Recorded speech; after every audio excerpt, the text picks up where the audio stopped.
നമസ്കാരം. മലയാളി വാർത്താ ടോക്കിലേക്ക് സ്വാഗതം.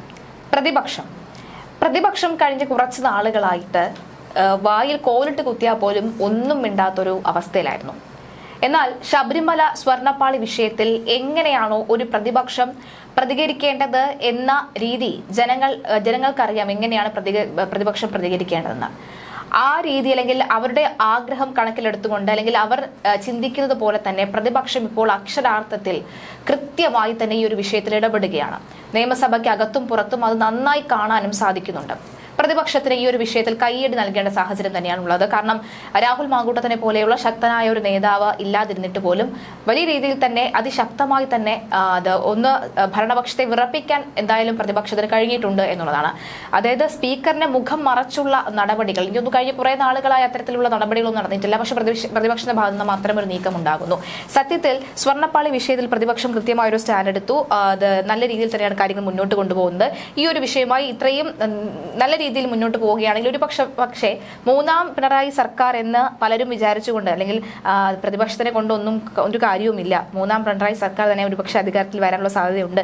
ഇവന്മാർ ഒന്ന് വെറുതെ ഇരുന്ന് കൊടുത്താൽ മതി എന്നൊക്കെ പറഞ്ഞിരുന്ന പലരും നമ്മൾ വിചാരിച്ചിരുന്നു.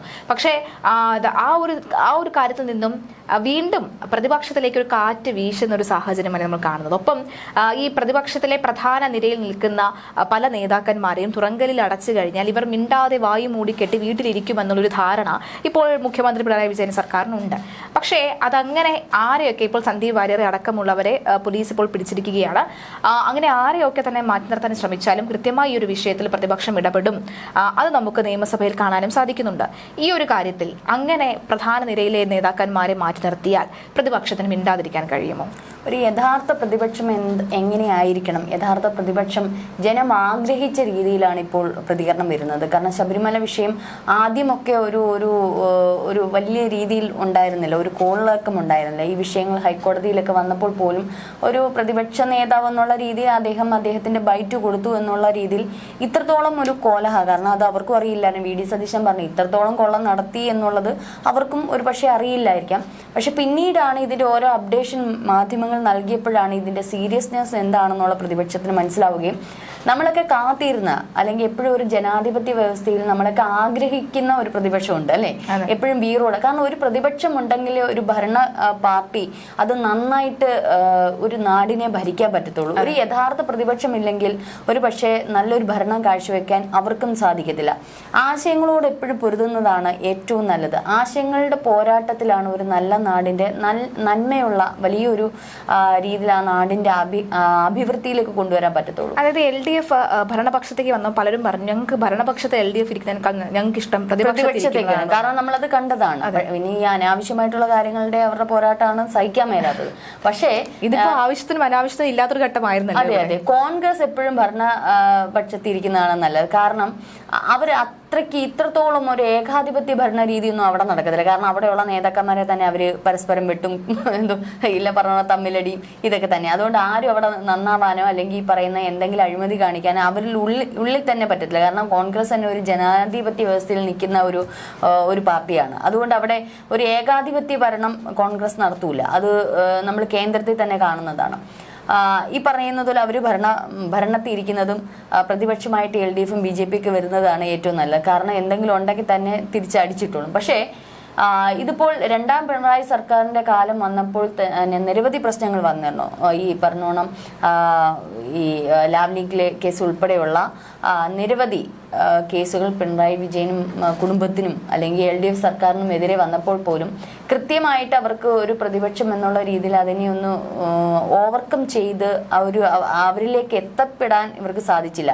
പലപ്പോഴും പല കാര്യങ്ങൾ ഇത് മാത്രമല്ല, പിടിച്ചു കുലുക്കത്തക്ക രീതിയിലുള്ള സംഭവങ്ങൾ മാത്രമല്ല, നമ്മുടെ നാടിന് വേണ്ടുന്ന കാര്യങ്ങൾക്ക് പോലും പ്രതിപക്ഷം ശരിയായിട്ടുള്ള രീതി പ്രതികരണം പലപ്പോഴും നമുക്ക് പരാജയപ്പെടുന്നതായിട്ട് കാണുന്നുണ്ട് നിയമസഭയിൽ പോലും. ഒരുപക്ഷെ ഒരു തരത്തിൽ ഇപ്പൊ യൂത്ത് കോൺഗ്രസ് ഒക്കെ വന്ന് ഇപ്പൊ ശ്രീജ പറഞ്ഞതുപോലെ രാഹുലൊക്കെ വന്നപ്പോൾ ഒരു വലിയ സമര പോരാട്ടമൊക്കെ ചില ഇടങ്ങളിലൊക്കെ നടത്തിയിട്ടുണ്ടെങ്കിലും ഇത്രത്തോളം വലിയ വീര്യമുള്ള ഒരു പോരാട്ടം നമുക്ക് കാണാൻ സാധിച്ചില്ല. ഇതായിരിക്കണം പ്രതിപക്ഷം.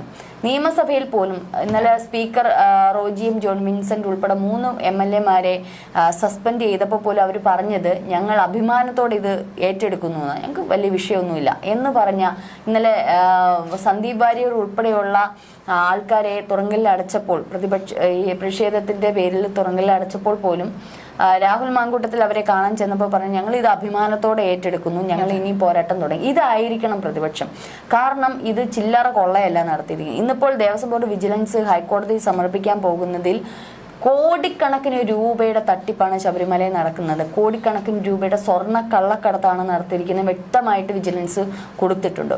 അപ്പൊ ഇത്തരത്തിലൊരു വലിയ പ്രശ്നം, വിശ്വാസികൾക്കെതിരെയുള്ള വലിയൊരു പ്രശ്നം മുന്നിൽ വന്ന് നിൽക്കുമ്പോൾ പ്രതിപക്ഷം ഇങ്ങനെ തന്നെ പ്രതികരിക്കണം. ഇന്നലെ അതൊന്ന് കെട്ടടക്കാൻ വേണ്ടിയിട്ടാണ് ഈ സന്ദീപ് വാര്യരൊക്കെ ഏറ്റവും മുൻനിരയിൽപ്പെട്ട ആൾക്കാരാ. വാക്ചാതുര്യം കൊണ്ട് പ്രതിഷേധത്തിന്റെ ഈ ചൂടാഗ്നി എന്നൊക്കെ പറയത്തില്ലേ, ഒരു പക്ഷെ BJP-യിലായിരുന്നപ്പോൾ പോലും സന്ദീപ് വാര്യർ വളരെ വീറോടെയാണ് ഈ സമരങ്ങളിലൊക്കെ നിൽക്കുന്നത്. എത്ര അടി കൊണ്ടാലും ഇടി കൊണ്ടാലും നിൽക്കുന്ന യൗവനകാലത്ത് പോലും. ഇപ്പൊ അദ്ദേഹം യൗവനകാരനല്ല എന്നുള്ളതല്ല പറയുന്നത്, എന്നാലും കുറെ പ്രായമൊക്കെ ആയി വരുന്നുണ്ടല്ലോ.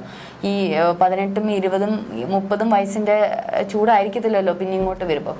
തീർച്ചയായിട്ടും ആ ഒരു സമര പോരാളിയെ പോലെ ഇന്നലെയും ഈ പറഞ്ഞതുപോലെ പ്രതിഷേധം നടത്തുന്നത് നമ്മൾ കണ്ടായിരുന്നു. അപ്പൊ സന്ദീപ് വാര്യർ നമ്മൾ പണ്ടറിയാം, ഈ രാഹുല്, സന്ദീപ്, അബിൻ വർക്കി ഇവരെയൊക്കെ എന്ന് വെച്ചാൽ ഈ ഡിബേറ്റിങ്ങിൽ ഇവരെയൊക്കെ ഇച്ചിരി ഇത്തിരി പാടാം.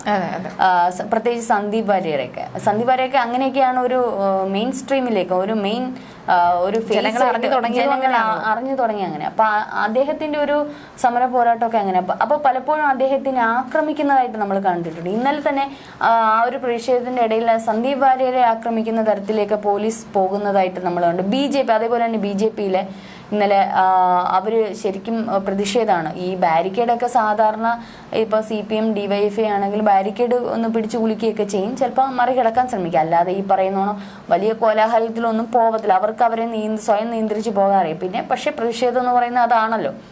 പക്ഷെ ഇന്നലെ BJP പ്രവർത്തകർക്ക് നേരെ വല്ലാണ്ടത്തെ ഒരു ആക്രമണമാണ് ഉണ്ടായത്. അത് ലാത്തിചാർജ്, നന്നായിട്ട് ലാത്തിചാർജ് ചെയ്യുന്ന വീഡിയോ ക്ലിപ്പുകളൊക്കെ മാധ്യമങ്ങൾ കണ്ടു. അപ്പൊ ഇതെങ്ങനെയും അടിച്ചമർത്തണം എന്നുള്ളതാണ് ഇപ്പോൾ LDF സർക്കാർ, പിണറായി സർക്കാർ സാധിക്കുന്നത്. കാരണം സന്ദീപിനെയൊക്കെ കുറച്ച് ദിവസത്തേക്കൊന്ന് അങ്ങ് തുറങ്കലിലോട്ട് അടിച്ചാൽ അത്രയും ഒരു ഭാഗം കുറഞ്ഞല്ലോ. BJP-യിലെ പ്രധാനപ്പെട്ട വ്യക്തികളെയൊക്കെ അങ്ങ് എടുത്തോണ്ട് പോയി കഴിഞ്ഞാൽ ഇവര് നോട്ട് ചെയ്ത് വെക്കും ആരൊക്കെയാന്നുള്ളത്. ഒരു പക്ഷെ രാഹുൽ മാങ്കൂട്ടത്തിൽ ഇറങ്ങിയിരുന്നേ രാഹുലിനെയും പൊക്കി എടുത്തോണ്ട് പോയേനെ. ഷാഫി ഇറങ്ങിയാലും പൊക്കും. കാരണം പ്രധാനപ്പെട്ട വ്യക്തികളൊക്കെ അങ്ങ് അകത്തോട്ട് കുറച്ച് ദിവസത്തേക്ക് ഇട്ട ഇതങ്ങ് തണുക്കും.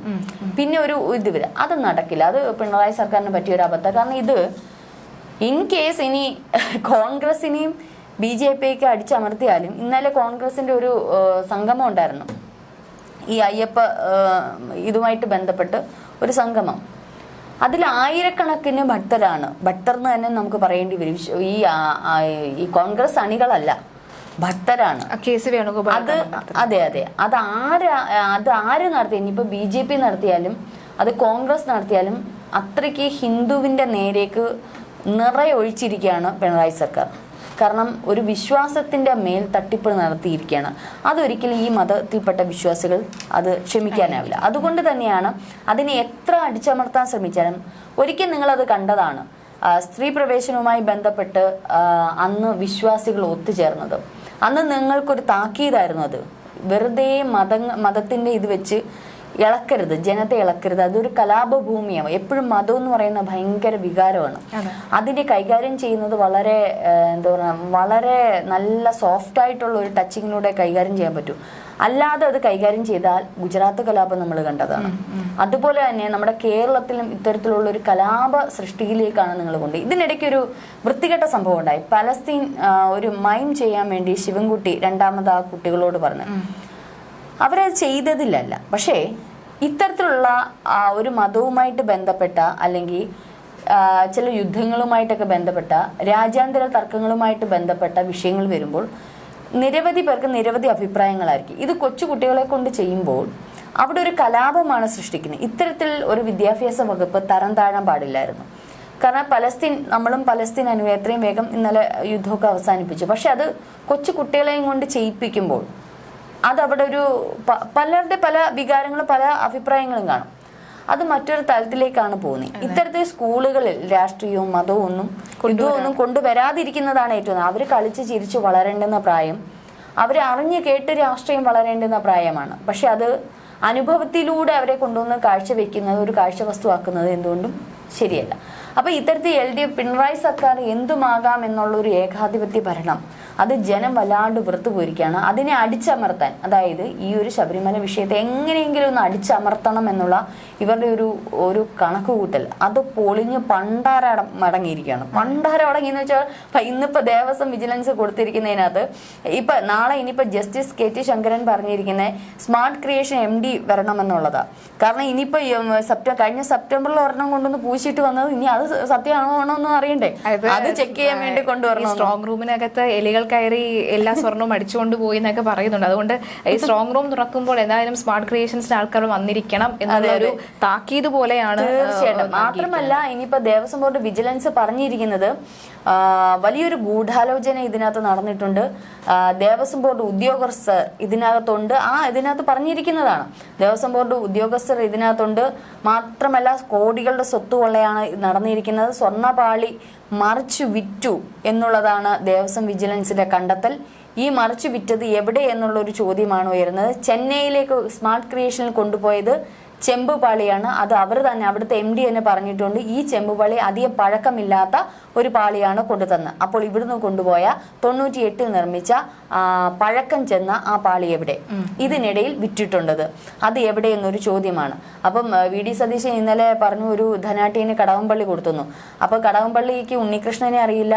കടകംപള്ളി ഇപ്പൊ തിരിച്ച് VD സതീശന് കേസ് കൊടുത്തേക്ക് അത് ആരെന്ന് എന്നെ മാനനഷ്ടത്തിന് 1 കോടി രൂപയുടെ കേസ് കൊടുത്തിരിക്കുകയാണ്. അപ്പോൾ ഇന്ന് ഒരു അന്വേഷണത്തിന്റെ ഒരു ചാനൽ വിട്ടിരിക്കുന്നതാണ്.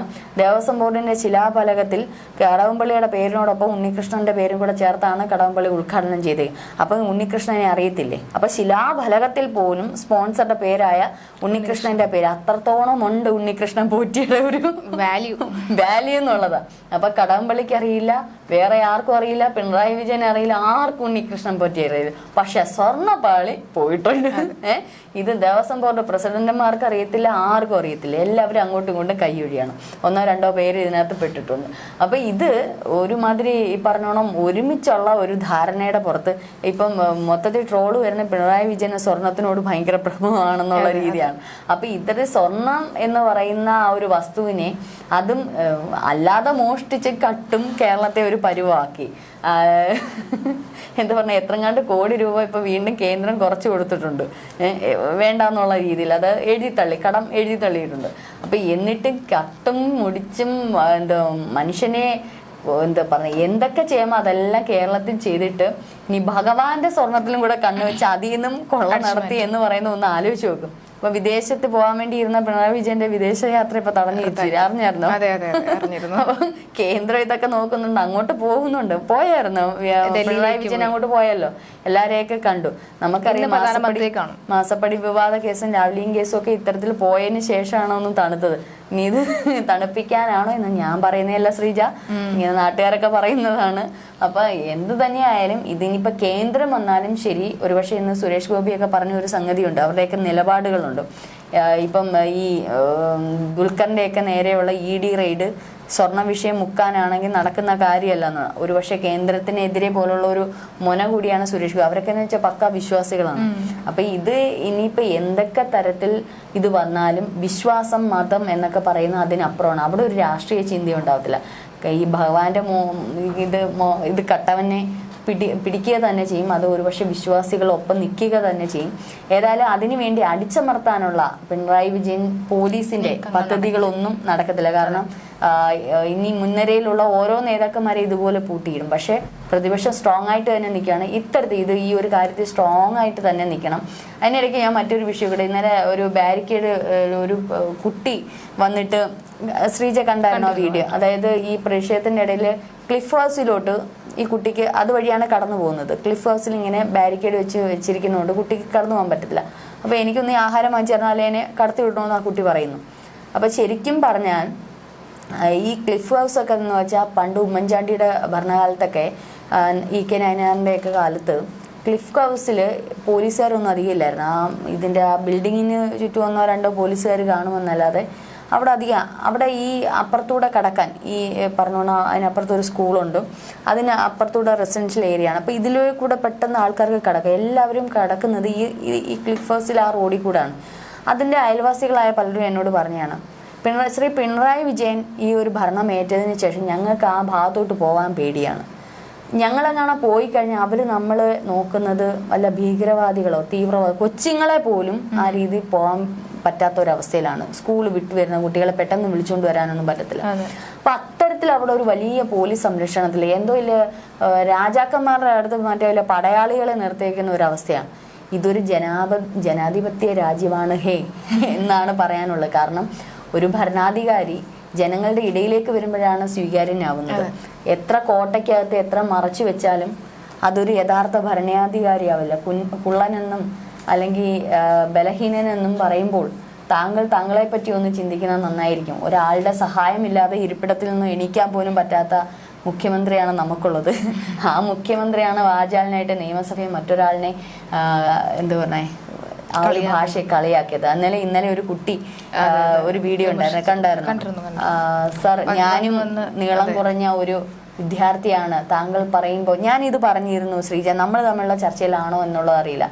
ഇത് നിയമസഭയിൽ കുട്ടികൾ വന്നിരുന്നെങ്കിൽ അത്തരത്തിലുള്ള കുട്ടികൾ അല്ലെങ്കിൽ നീളം കുറഞ്ഞ കുട്ടികൾ ഉണ്ടായിരുന്നെ അവർക്കുണ്ടാകുന്ന ഒരു ട്രോമയുണ്ട്, അവർക്കുണ്ടാകുന്ന ഒരു കളിയാക്കലുണ്ട്. നേരെ MLAക്ക് നേരെയാണ് പിണറായി വിജയൻ പറഞ്ഞതെങ്കിലും പക്ഷെ ഇത് കയറിക്കൊള്ളുന്ന ഇത്തരത്തിലുള്ള കുട്ടികളുടെ മനസ്സിലേക്കാണ്.